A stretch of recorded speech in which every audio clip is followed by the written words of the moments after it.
C'est une chose réellement étonnante, la facilité avec laquelle la plupart des esprits incarnés adhèrent sans recul à l'idée selon laquelle ils sont des êtres humains. Cette adhésion quasi absolue est à l'origine d'un phénomène de stagnation spirituelle dont l'humanité terrestre est coutumière. Que sommes-nous en train de dire ? La complexion humaine, c'est-à-dire le corps et le cerveau, génère un ensemble de caractéristiques qui lui sont spécifiques. Depuis les caractéristiques physiques jusqu'aux caractéristiques psychologiques. La personnalité humaine est le nom que nous pouvons donner à l'expression dynamique de toutes ces caractéristiques, et aussi des limites et des frontières que détermine le substrat du corps et du cerveau humain. En s'identifiant trop complètement à la personnalité humaine au sein de laquelle il est incarné, l'esprit perd sa lucidité et se met à vivre dans la cécité particulière de la condition humaine. C'est-à-dire se met à vivre avec cette attitude qui consiste à tenir les limites et les frontières humaines, pour une loi absolue en dessous de laquelle on peut vivre, mais qu'il est impossible et qu'il est interdit de remettre en question. Du moins pas sérieusement. Nous sommes esprits. Et rien dans notre nature véritable n'est humain.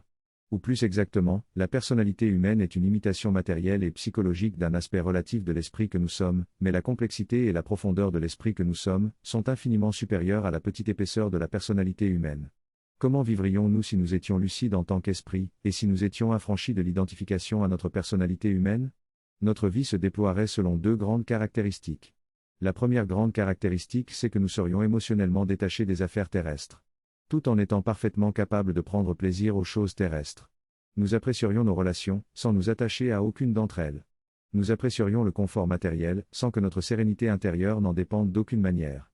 Nous serions même capables d'aimer profondément des gens, sans développer de dépendance affective à leur égard. Nous serions capables de nous impliquer dans des affaires terrestres, sans qu'elles ne deviennent réellement importantes à nos yeux. Elles seront toujours comme une sorte de jeu auquel nous consentirions à jouer. Tout en sachant la relativité absolue.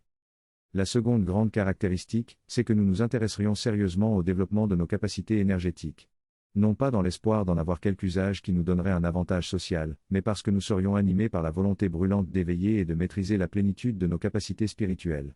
Qui sont essentiellement des capacités énergétiques, y compris des capacités comme la puissance d'intuition et le pouvoir de métacognition.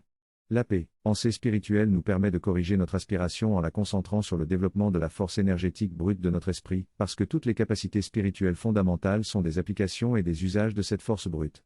Et c'est seulement en raison de cette correction que la seconde grande caractéristique s'exprime comme le fait que nous serions nécessairement investis dans un travail intérieur de développement de la force de notre esprit. C'est comme un jeu que nous développerions des compétences ou des talents au sein de notre personnalité humaine. Mais fondamentalement, le grand travail de notre vie serait le travail intérieur pour développer la force intrinsèque de l'esprit que nous sommes. Le reste, c'est du théâtre humain, et nous y jouons avec plaisir, mais sans jamais nous y perdre.